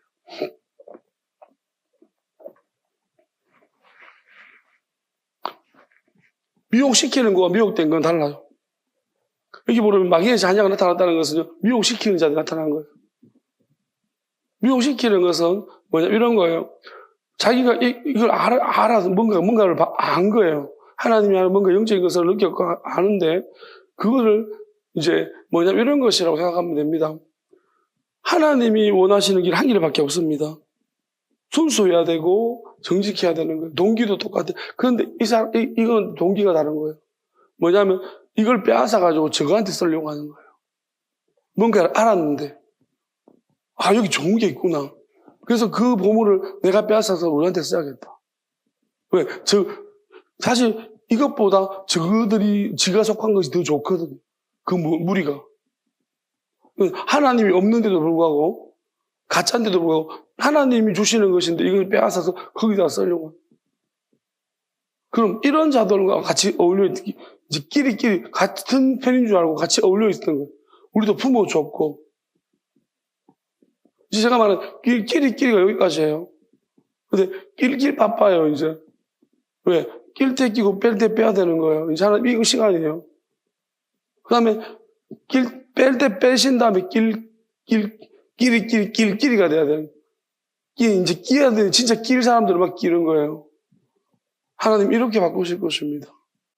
빼신다는 거예요. 왜냐하면 안 되는 거예요. 자, 여기 이제 보면 계속 이야기하는 게 너무 힘들더라도 이거 하루살이 걸러내면서 낙타를 삼키는구나. 자, 하루살이는 뭡니까? 순간순간 변하는 것들은 보면서 걸러내고 오랜 시간 동안 낙타제가 그랬습니다. 오랜 시간 동안 변해야 되는 것입니다. 사람이 있잖아요. 계속 변하는 사람이 있어요. 그럼 그게 특징인 거예요. 아시겠습니까? 어떤 사람이 이래요. 오늘 달라, 내일 달라, 오늘 달라, 내일 달라 그러잖아요. 그럼 이 사람은 그게 특징이에요. 그럼 안 바뀐다는 거예요. 우리 어떤 사람은요. 왜냐하면 그거 자체가 이미 하루살이가 하루하루 살아가는 건데 뭐 꿈도 없잖아. 안 보이지. 하루살이는 안 보이는 건. 그냥 계속 바뀌어지는 거. 그것을 걸러내면서 낙타를 삼킨다는 거죠. 그냥 어떤 이제 뭐냐면 어찌 보면 낙타가 하나 더 어렵다고 했는데 그냥 어떻게 보면 자기들 생각에서 이제 보여지는 것 이제 확실히 변화가 보여지는 것들은 저들은 뭐랄까요 이렇게 힘들잖아요. 이제 직접적으로 이렇게 생각하십시오. 내한테 이익되지만 하루밖에 이용 못할 건 버리고요. 낙타는 이게 어떻게 될지 모르지만은 장기적으로 어떻게 될지 모르지만 결정이 안 됐지만 그런 것들은 내가 받아준다는 거죠. 그러니까 뭐냐면은 자기 마음대로 해요. 자기 생각대로 유익한데 이익이 되는 이 땅에 살아가는데 이익 되는 대로 나는 이익이 안 되면은 버리고 이익 되면은 내가 그것이 비록 어떻게 될지 모르지만 낙타이라도 부정하더라도 내가 받아준다는 거죠. 그러니까 우리가 교회도 마찬가지인데 하나 예수님이 말씀하시는 거예요. 눈에 보여지는 대로 지금의 당장 이익이나 나중에는 그것이 큰 걸림돌이 될 것이고, 거치는 돌이 될 것이라는 것입니다. 근데 지금 어떻게 보면, 이거 뭐 내일 쓸 것도 없고, 오늘 죽을 것도 할아버지, 할머니, 예를 들어서, 이거 시한분생이다 이러면 버려요. 근데 우리가 영원함이라는 것이 하루살이라도 그 하루, 오늘 하루 살아서 이 하루살이가 죽고 난다면 엄청나게 우리 오래 살 수 있는 거예요. 그러니까 영원함이라는 게 보이지 않는, 하루살이 그 이면에 보이지 않는 그것을 우리가 알지 못하는데, 그런 것들은 우리가 마음대로 사람들을 평가하면서 한다는 것입니다. 그 눈에 보여지는 것이 결국은 판단하는 것이고, 다음 또 보겠습니다. 율법학자 바리새파 사람들 위선자들아 너희가 와 있다. 너희가 장과 접시에 이것은 그것은 깨끗하지만 그 안은 탐욕과 방종으로 결국은 보이지 않는 곳입니다. 보이는 것은 깨끗하게 치우지만 보이지 않는 것은 항상 더럽다. 교만으로 가득 차 있다는 것입니다. 결국은 계속 똑같은 말씀하고 있는 것입니다. 반복되게. 먼저 장과 안은 깨끗이 해라. 그 속을 자기 안에 내면의 마음을 전혀 어떻게 하려고 고치려고 하지 않습니다. 그 다음 보겠습니다. 또 율법과 바리새파 사람 위선자들 너희에게 화가 있다. 너희에게 회칠한 무덤 같기 때문이다. 보세요. 무덤을 아주 아름답게 꾸며야 우리가 낙골 당할 때가 보면 무덤 같지가 않죠. 그죠? 이제는 아직 무덤도 이제 화가스럽게 멋지게. 그 안에 죽은 사람 뼈가 온가. 그러니까 그 사람들이 겉으로는 이렇게 멀쩡하고 멋있게 보이지만 그 안에는요, 죽은 사람 뼈가 뭡니까? 죽은 자들의 영이 있다는 거예요. 그리고 더러운 것이 가득하다는 것입니다. 영적으로 죽은 자들의, 우리가 사울을 보면은, 그 사무엘을 불러올립니다. 신접하인. 지금 그게 뭐예요? 홀로그램 불러오고 똑같은 거예요. 우리가 죽은 사람들을 컴퓨터에서 지금 하고 있는 짓이 이런 짓입니다. 죽은 자들을, 우리 점집에 가서 점치는 것도 죽은 자들의 영을 불러서 점치는 거, 똑같은 짓을 하고 있는 거, 사울하고. 신접한 영이 그 마귀 짓이고 사탄의 능력입니다. 그러면 우리가 교회에서도 이런 점쟁이들, 미래를 점치는 거, 미래를 맡기십시오. 왜 하나님한테 맡기면 될 것이지? 왜 점을 칩니까? 뭐, 알아서 못하게요. 여러분, 점쟁이가 근데 오늘 합격해, 불합격해, 알면 뭐 할 건데요? 그리고 그것이 변할 수 있는 것인데, 그 마귀가 그렇게 만들 수 있는 것인데, 마귀가 네트워크가 얼마나 강하고, 마귀가 사람의 욕기를 보세요. 사람이 어디까지 할 수 있습니까? 여러분, 예를 들어서, 마귀가 그 사람을 죽였다고 합시다. 그러면 그 사람 끝난 거예요. 하나님은 욥을 볼 때 우리가 죽이지 못하게 하셨습니다. 마귀가 죽이면 안 되는 거예요. 예수님도 마귀에게 죽임 당한 게 아니에요. 예수님 스스로 죽으신 것이지. 우리를 대신해서 생명을 버리신 것이지요. 절대로 예수님이 죽임을 당한 게 아니에요. 우리도 이것을 알아야 됩니다. 마귀에게 하나님의 사람은 죽임을 당할 수 없습니다. 왜? 하나님이 허락하지 않습니다. 다만 우리가 죽는 것은요, 내가 세상에 싫어서 버리는 거지. 또는 이 영원한 생명 때 우리가 이 세상을 버리기 때문에 죽는 것이지. 내 힘으로 어찌할 수 없었어. 하나님께서 그렇게 하시기 때문에 하신 것이지. 섭리를 따라 죽는 것이지. 우리는 결국 절대로 죽임 당하는 것이 아닙니다. 만약에 마귀들이 죽임 당하는 경우가 가끔 있습니다. 세례와 같은 죽임 당한 것입니다. 속여가지고요. 예수님을 따르지 못해서 잘못된 선택을 해가지고 죽임 당하는 것입니다. 그걸 순교자라고 이야기합니다. 근데 하나님은 이제 이렇게 죽임 당하는 자들까지 없게 하시겠다는 것입니다. 억울하게 죽임 당하는 사람이 없도록 하나님이 하시겠다는 것이 이 마지막 때의 약속입니다. 영원히 죽지 않을 것이라는 것입니다. 억울하게 죽는 자들, 이제 어떻게 보면 다른 사람들 때문에 막 품었다가 시저가 브루투스를 양자로 품었는데 그것이 브루투스 시저를 죽인 것처럼 브루투스 너마저도 그렇게 했는데 우리 이런 경우 죽임을 당하는 거예요. 자식이 부모를 죽이거나 내주거나. 왜? 믿었는데 그렇게 어쩔 수 없어. 그게 어떻게 보면 순교고 희생입니다. 그런데 이제 이런 일이 없도록 하시겠다는 것입니다. 이런 일들이 일어나는 것은 뭐냐면은 속이는 것들 때문입니다. 주변에 온통 속이는 것이 가득 차 있으면 우리가 못 이기랍니다. 신천지가 저렇게 속이는 것처럼. 너무 치밀하게 준비하면 사기꾼들이 사기꾼을 잡는 검사도 이야기하잖아요. 사기꾼들이 너무 치밀하게 자기도 자기 당한 적이 있다고. 그리고 자기 말고 부장검사도 자기 당한 적이 있다고. 둘 다 말을 못하는 거예요. 쪽팔려가지고. 사기꾼 잡는 검사들이 자기를 당한다는 거예요. 안 한데도. 왜? 짜고 들어오면, 작전 짜고 들어오면 몇 명이 작전 짜고 들어오면 당하는 거예요. 여러분, 절대 이런 말 하지 마십시오. 왜 나는 저런 생각 안 한다. 하나님 기도할 때 그런 말 주시더라고요. 왜 저래서 할지 난 저런 생각 안 한다. 이런 말 하지 마십시오. 상황을 모르면 그런 말 하지 말라고 하셨습니다. 여러분, 그런 말 하면 사람은 네가 똑같이 그런 상황 당하게 만들어. 경험하게 만들어. 여러분, 저에 대해서 잘 모르면 말하지 마십시오. 그냥 나타나는 모습만 보고 판단하지 마시라는 거예요. 왜? 만약에 하나님이 너 그럼 같이 한번 해볼, 저 상황 한번 해봐라. 하나님 놔두면 그렇게 마귀가 만들어버려요. 견디실 수 있겠습니까? 저처럼 견딜 수 있겠습니까? 내가 원해서 내가 탐욕 때문에 그런 것인 같습니까? 누군가를 품었다가 대신하다가 이렇게 됐다라면 감당할 수 있겠습니까? 제가 처한 환경에서 여러분 살아갈 수 있겠습니까? 함부로 말하지 말라고 하셨습니다. 다 아는 거 아니라고 하셨습니다. 보이지 않는 것을 모르지 않느냐는 거예요.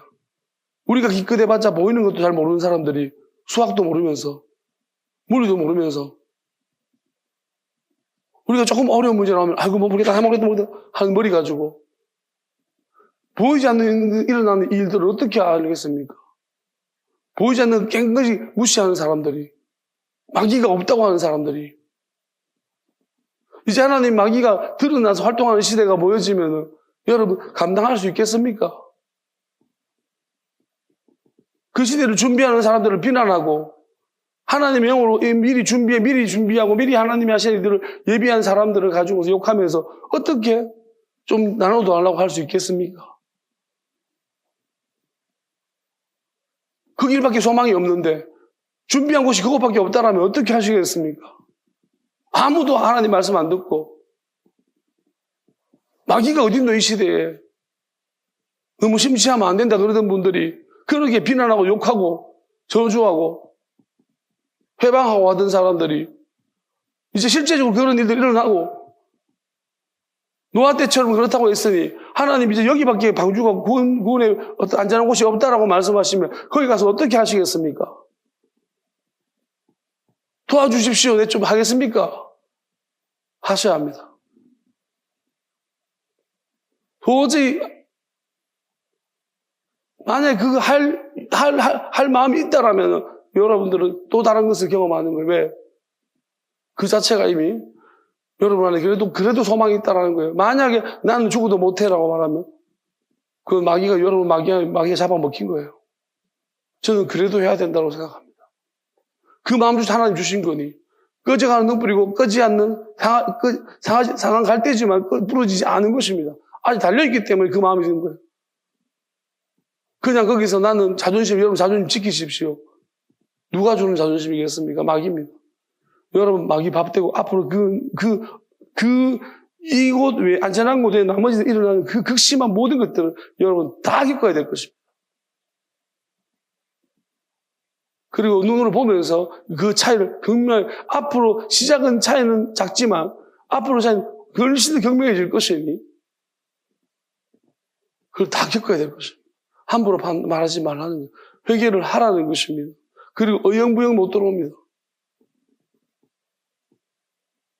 하나님 회개를 시키실 것입니다.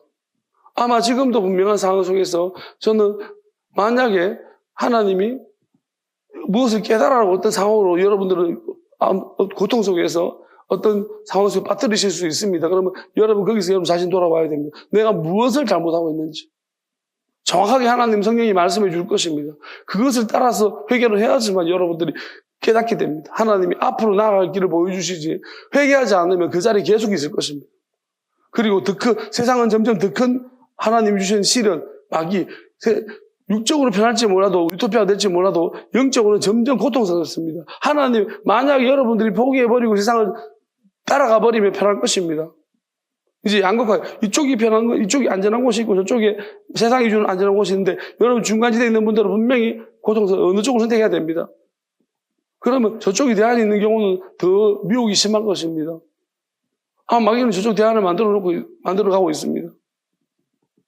절로 가면 되지. 가십시오. 가면 못 돌아오는 거예요. 다시는 못 돌아옵니다. 그리고 하나님이 가장 높은 산이 있고 더 낮은 산, 많은 산들을 세상에서 지역적으로 하나님 산들을 만드실 거지만 분명히 다릅니다.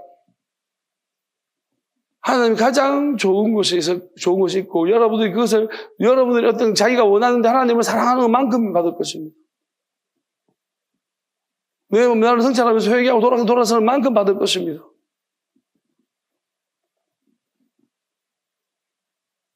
그리고 어떻게 하나님이 어떤 일을 시작하시고 나타내기 시작하시면 빨리 신속히 하나님 지금까지 저는 이런 생각이 들었습니다. 오늘 이런 생각을 주시더라고요. 왜 자유하라고 하셨을까 한테 갑자기 자유했으면 안 되는데 왜 자유하라고 하셨을까? 근데 이런 생각이 들었습니다. 일전에 제가 무슨 생각이 드냐면 누군가가 저한테 카드를 준 적이 있어요. 목사님 마음대로 쓰십시오. 근데 그때 제가 카드를 받고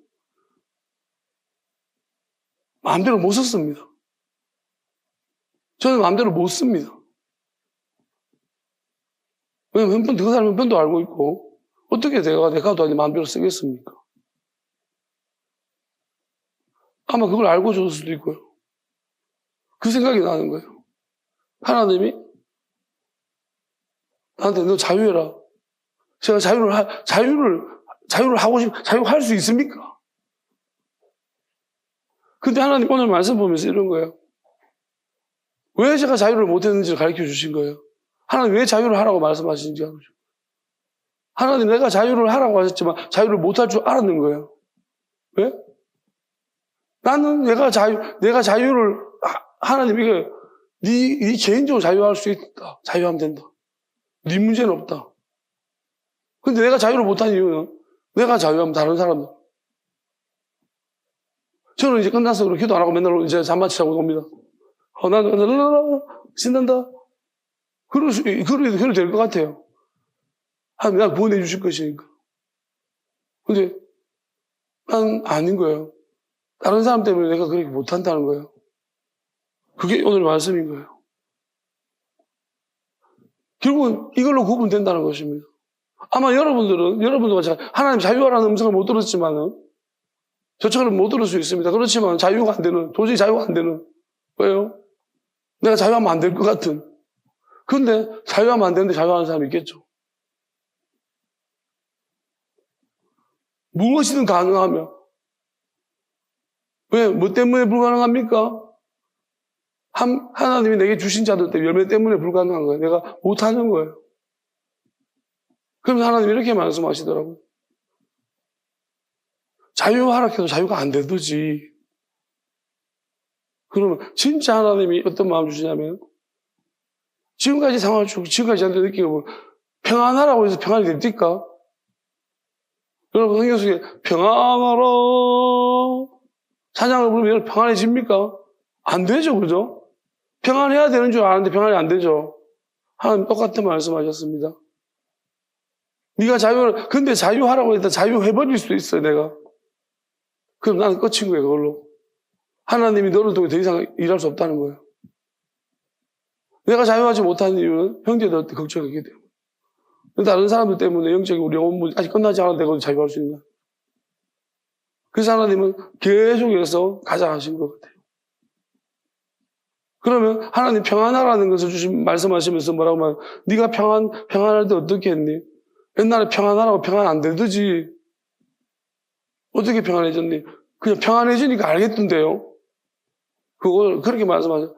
네가 자유하라고 안 해도, 내가 하나님이 자유하라고 하지 않아도 네가 자유를 누리게 되면 자유를 알 것이다. 진리가 너희를 자유케 할 것이다. 그러니까 자유롭게 할 것이지. 내가 자유하라고 하나님이 난 그 처음에 이게, 그럼 하나님 음성 아닙니까? 또 잘못 들었습니까? 자유하라는 것이. 지금 깜짝 놀랐습니다. 근데 저도 또 마귀가 속인 거예요. 아니라고 하셨어요. 하나님 미리 말씀하신다고 했습니다. 말씀에 놓으시고 난 다음에 내가 그것에 대해 생각하게끔 하시는 거예요. 하고 난 다음에 충분히 생각되면 그때부터 뭔지 가르쳐 주는 겁니다. 만약에 처음부터 제가 자유를 누리게 하셨으면 제가 무슨 개념인지도 모를 것 아닙니까? 여러분, 어떤 개념도 사람을 속이는 사람들이 있습니다. 여러분, 창조과학회를 보면서 어떤 분 이야기하지 않지만 굳이 말하지 않겠습니다. 한 가지 분명한 사실을 이렇게 말씀하더라고요. 창조과학에서 주로 주장하는 것을. 진화에 대해서 이야기하면서 진화론적 유신론이라고 이야기합니다. 저는 개념 자체가 이미 우리한테 부정적인 뉘앙스를 주고 있습니다. 자기 생각을 창조과학회를 강조하기 위해 가지고 진화론적 유신론이라고 해버렸어요. 왜 창조적인 진화라고 말하면 안 됩니까? 하나님이 말씀을 창조하셨으면 왜 진화가 그 안에 창조가 포함되지 않습니까? 그걸 왜 그 위에 진화론적 유신론이라고 해버리냐고요. 하나님이 아닌 다른 존재를 믿고 있다고 말합니다. 이게 잘못된 거예요. 용어로서 사람을 호도하는 거예요. 이게 약한 것이라는 것입니다. 부정적인 말을 만들어내버린다는 거예요. 외경도 마찬가지고요. 공정하게 판단할 수 있는 왜 그 길을 안 열어줍니까? 태초에 말씀이 계시니라. 하나님이 그럼 어떻게 창조하셨는지 설명하십시오. 아니, 왜 버젓이 나와 있는 모든 증거들을 왜 부정합니까? 언제까지 그렇게 사람들을 붙잡아 놓고 있을 겁니까? 젊은이들 다 죽이는 거예요. 한시적으로 창조학계가 한시적으로 젊은이들을 좀 완전히 벗어나는 대안이 없었기 때문에 그렇지만 이거 잘못된 것입니다. 언제까지 그렇게 붙들고, 우리 교회도, 한국 교회도 계속해서 뒤처지고 있는데도 불구하고 억지로 붙들어 놓았는 거예요. 계속 세뇌교육 시키면서.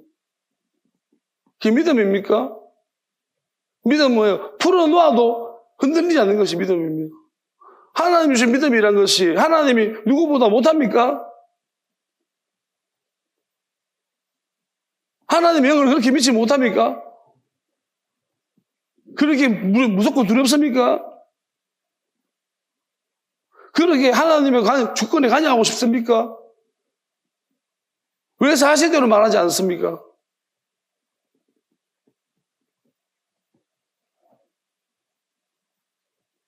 믿으라고 하지 말고 먼저 믿으십시오.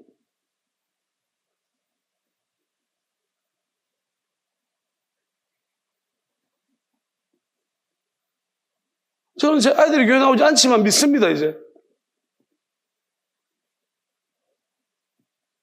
옛날에 부끄러워치고 수치스러워서 목사로서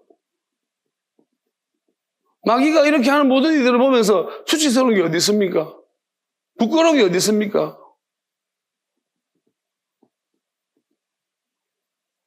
이 싸움을 정말 개싸움보다 더 치열하고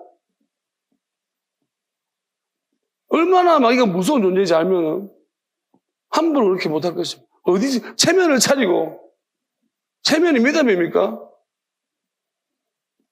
그 체면을 마귀가 이용하는 줄 모릅니까? 자기 안에 있는 불안을 감추면서 겉으로 태어난 척, 믿음인 척. 조금만 불안한 발끈 성질 올라올 거면서.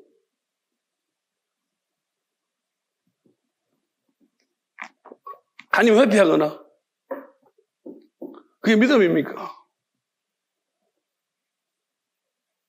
계속해서 말씀하고 있잖아요. 보이는 것만 중요시하고. 믿음은 보이지 않는 것이고 바라는 것이 증거고 실상이라고 했는데 언제 보이지 않는 믿음을 따라서 내 안에 아무것도 보이지 않아도 들리지 않아도 예수님이 내가 다시 오겠다고 하셨으면 오시는 것이고 기다리는 것입니다. 기다리라 그랬는데도 어떻게든 간에 막 자기가 이루어 보려고.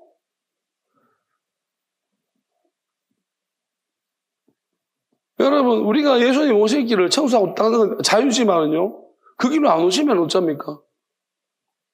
여러분 마음대로 아무리 오늘 뒷차로 쓸고 해도 있잖아요. 오늘 오시나 그저 오시나 이렇게 소용이 없을 수도 있어요. 왜? 그 길로 뒷문으로 들어오시면 어떡하려고. 잘 들어야 됩니다. 이것보다 더 중요한 것은 있잖아요. 어디로 오십니까? 자꾸 물어야 됩니다. 여러분, 이것 때문에 뭐냐면 일로 오시는 줄 알고 마귀가 다 지키고 있잖아요. 예수님이 오실 길을 정해놨다는 거예요, 여러분들이. 왜 그쪽으로 모셔야 됩니까, 예수님이? 자유하시는 하나님이신데. 하나님이 오시고 싶은 대로 오시도록. 왜 사람들 많은 데 모셔야 됩니까?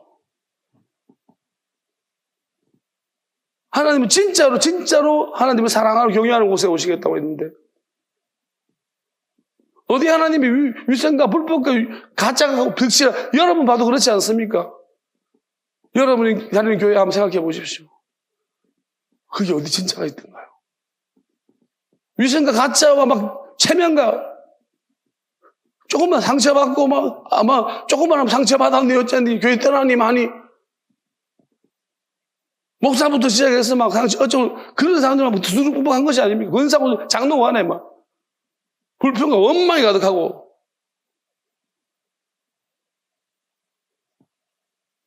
억지로 사람 눈치 보면서 막 체면 때문에 지키고 있는 것이지 맨날 마음속에는 만족하지 못함과 자기가 뭐 제일 잘하는 사람인 것처럼 전부 다 그런 자들은 쭉 앉아가지고 참 붙들어 놓는 것도 기적입니다. 그걸 하나로 규합시키는 것도 능력이고 기적이네요. 마귀의 능력이죠. 저는 이렇게 생각합니다. 하나님 나라 그리 좋으면 깨트리고 박살내도 다시 모이는 곳이에요.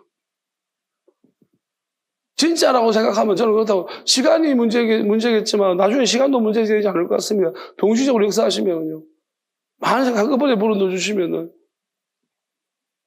저는 이렇게 생각합니다. 떠나고 탕자가 뭐예요? 떠나봤잖아요. 좋은 조건 가지고서 그립더라는 거예요. 왜? 아버지 같은 데가 없다는 것입니다. 그래서 하나님은 떠나라 보내는 것입니다. 하나님 나라도 처음에 그렇게 됐습니다. 하나님이 보내셨습니다. 보내보니까 뭐냐면 사악한 것들이 알고 계셨지만 있으면서 막 많은 사람이 많은 생각들이 영향을 주고 있는 악한 것들이 이미 존재하고 있는 거잖아요. 그래서 창조를 통해서 너희들 독립해서 가라. 하나님 보내신 것입니다. 천사들 다. 그게 지혜고. 그랬더니 막 좋다라고 말하면서 돌아오지 않을 생각으로 열심히 세상에 집을 주고 지집을 안 돌아올 생각으로 하나님이 생명을 말씀하실 때 이렇게 말씀하시더라고요. 한 음수를 설명하시면서 양수 1이 있습니다. 그러면 음수 1이 있습니다. 이렇게 설명하셨습니다.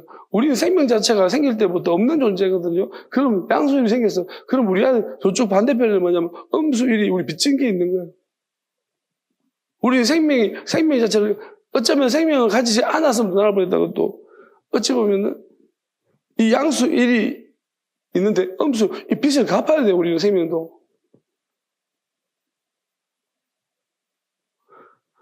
내 혼자 그냥 어떻게 보면 피해를 안 주고 하면 음수 1, 양수 1, 소멸. 근데 어떤 인간들은 뭐예요? 태어나면서 양수 1, 그 다음에 좋은 사람 만나서 2, 그 다음에 영원한 생명 3, 막 계속 많아요. 엄청 많은 혜택을 받았어요. 근데 마이너스는 뭐예요? 이만큼 플러스가 많은데 빛이 엄청 늘어나잖아? 그럼 이러면서 나쁜 짓을 하고 있는 거야. 악한 짓을 하고 있는 거야. 그럼 이 마이너스는 엄청 클 거야. 그럼 뭐예요? 지도 모르는 사람이 저 반대쪽에 마이너스가 엄청 큰 게, 빛이 엄청 커지고 있어. 그러면 뭡니까? 영원함으로 일단 넘어가면 빛이 엄청 큰 거예요. 이 감당 못할 빛입니다. 그래서 무조건 지옥 가는 거예요. 회개하셔야 돼요. 그래서 예수 하나님 아들을 보내주신 거예요. 너희들이 빚 못 갚았어. 대신 갚아주시려고. 마귀들이 그냥 놔줄 것 같아요? 남의 빚도 우리한테 막 다 빼앗으려는데 니하고 관련된 사람 아니냐고 자꾸 채무 독촉하는데 왜 내한테 빚 받으러 오냐고. 하나님이 이제 예수님께서 알아서 이제 이게 관련 없다고.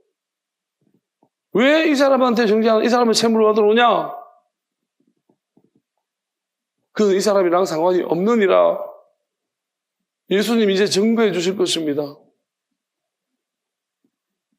그 빛은 그 사람한테 가서 받아라. 이 사람과 영원히 상관이 없다. 왜 지금까지 남겨두셨는가? 그 5만 대 다 얽혀가지고 그리고 좋은 어떤 이제는 앞으로는 육신적으로 어떻게 미혹해가지고 사람들한테 좋게 해가지고 자기 빚을 다 떼넘겨가지고 그런데 이제는 안 됩니다. 이걸 다 밝혀내신 시간들인 듯 합니다. 믿는 사람에게 믿지 않는 사람에게 그래서 각지로 보낸 거죠. 어떤 사람은 안 믿는 곳까지 보냈고 어떤 사람은 믿는 곳까지 보냈고 어떤 사람은 다른 교회로 보냈고 때가 되면 하나님께서 이제 다 불러 모으실 것이라 믿습니다. 이제 모든 것이 이제 기본적인 하나님께서 이런 부분들을 다 뿌리를 부시면은 다 영적으로 안 보이는 곳에 풀어놓으셨다면 이제 보이는 곳에서 이제 다 끊으실 것입니다. 다 끊어버리면요. 이제 각자 자기 빚을 자기가 갚아야 될 것입니다. 그 예수님 없는 사람들, 보이지 않는 예수님 사랑하지 않는 사람들 이제 마귀가 가만두겠습니까? 계속 봅시다. 넘어가 보겠습니다. 자, 결국은 뭐냐면 너희는 예언자들의 무덤을 만들고 이게 겉으로만 믿는 사람들 자꾸 지켜 세워줘야 적어도 그러기를 바라면서 눈에 보여지는 것입니다. 사람들을 현혹하는 거예요. 자, 저는 이게 문제예요. 이게 가장 우리가 우리 조상의 시대에 살았다면 예언자들 피 흘리게 하는 일이 자, 이게 문제예요. 이게 무슨 말인 것 같습니까? 이런 것 같아요. 자, 성경을 보면서 여러분 이렇게 말합니다. 나는 예수님 그렇게 하지 않았을 건데요.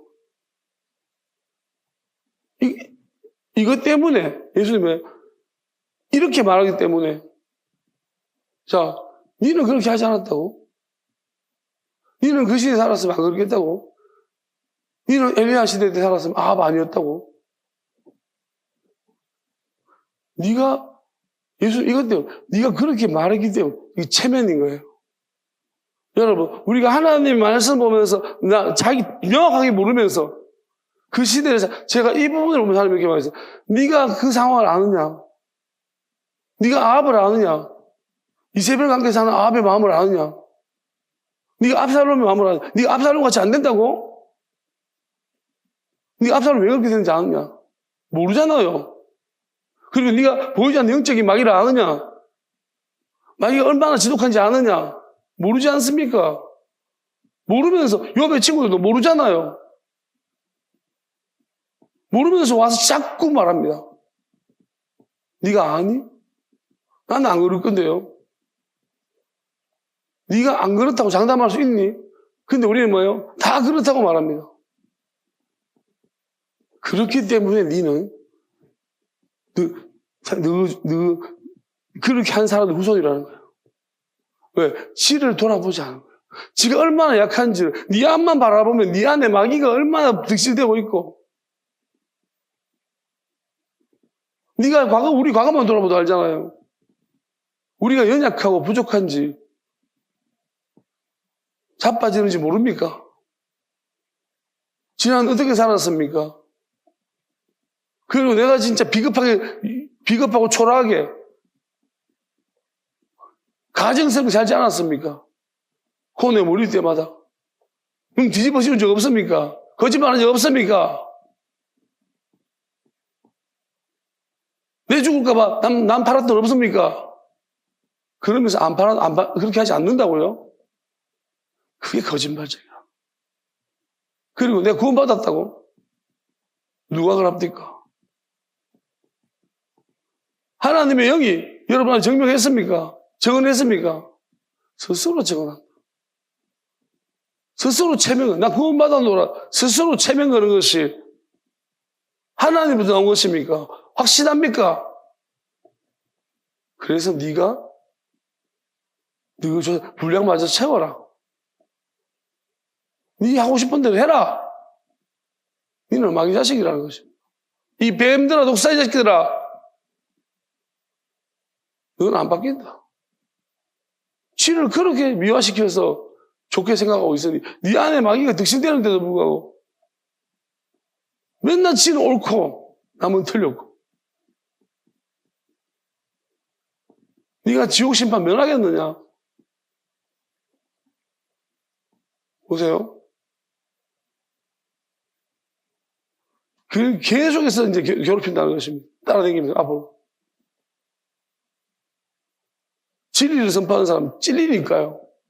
지금도 마찬가지일 것입니다. 똑같습니다. 보이지 않게 괴롭히는 인간이 있고 보이게 괴롭히는 악한 것들이 있습니다. 어떻게든 죽이려고 할 것입니다. 왜 죽이려고 합니까? 이 좋은 세상 왜 자꾸 어렵게 하는 것일까? 이 좋은 세상 왜 자꾸 붙어나라고 하는 것인가? 왜 자꾸 영원한 나라를 이야기하는가? 지옥을 이야기하는가? 이렇게 좋은데 이 세상 아름답게 해야지. 누가? 네가 아름답게 할 수 있습니까? 세상이 영원한 것입니까? 누가 이 세상을 지배하고 있습니까? 하나님의 아들을 못 박은 것 아닙니까? 이렇게 말씀하셨어요. 십자가를 보면 십자가 저주받은 것이다. 우리가 십자가를 볼 때 예수님이 그 달려있는 게 십자가가 진짜 가치로운 십자가지. 예수님 없는 십자가는 다 가짜입니다. 우리에게 십자가 달지 하나님이 다른 마음을 안 주셨습니다. 하나님 십자가를 보시면서 통탄하죠. 나무에 달려 저주를 받는다고 했는데 예수님이 없는 십자가 버젓이 달려져 있습니다. 교회에. 한국에 십자가만 엄청 불이 밝습니다. 왜 이 모양입니까? 예수님이 달리지 않는 십자가는 가치가 없는 거예요. 내 십자가는 저주예요. 우리가 이 십자가를 지고 가야 되나? 그래서 이 십자가를 예수님께 맡겨야 되는 것입니다. 나를 대신해서 짐을 져주시는. 우리 못 집니다, 이거. 내가 주의 구원을 기다리고, 우리가 주의 구원을 기다리며, 내가 주의 형통을 기다리며, 우리가 주의 형통을 기다립니다. 주님이 오시는 자가 복됩니다. 따라하겠습니다. 주님이 오시는 자가 복됩니다. 우리가 주의 구원을 기다리며, 우리가 주의 형통을 기다립니다. 우린 기다릴 수밖에 없어요. 아무것도 할 수 있는 게 없습니다. 한번 봅시다.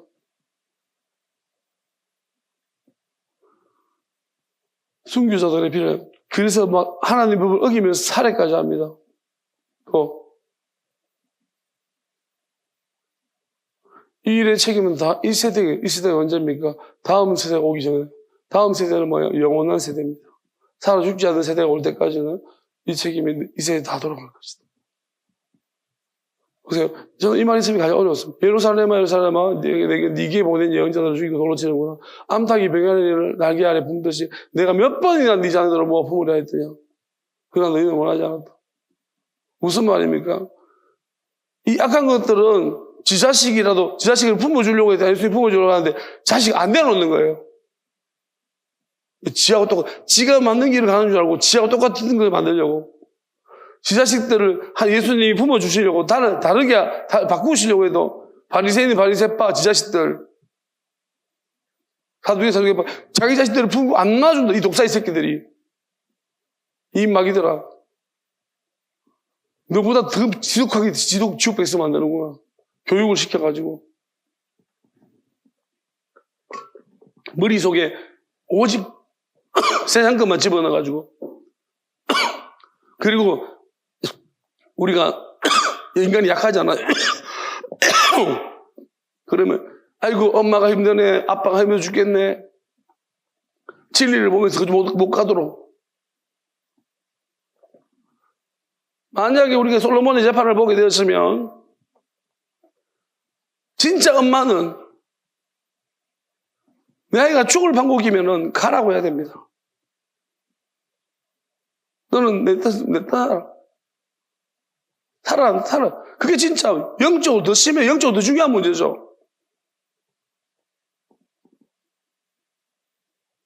너는 진짜 여기 있는 곳에 가라. 내하고 떨어져도 너는 가라. 그래야 되는 게 진짜 엄마야.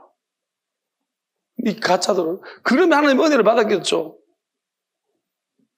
근데 이 약한 것들은 뭐냐면 예수님이 그 집안에서 몇 번이나 품을 예수님 이것들은 병아리도 아닌데 병아리처럼 품으려고 했지만 빼가는 거예요. 가자.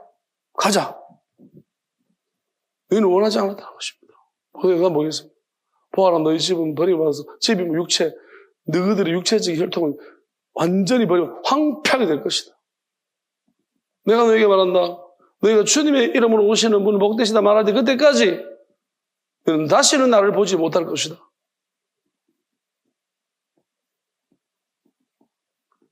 찬양합시다.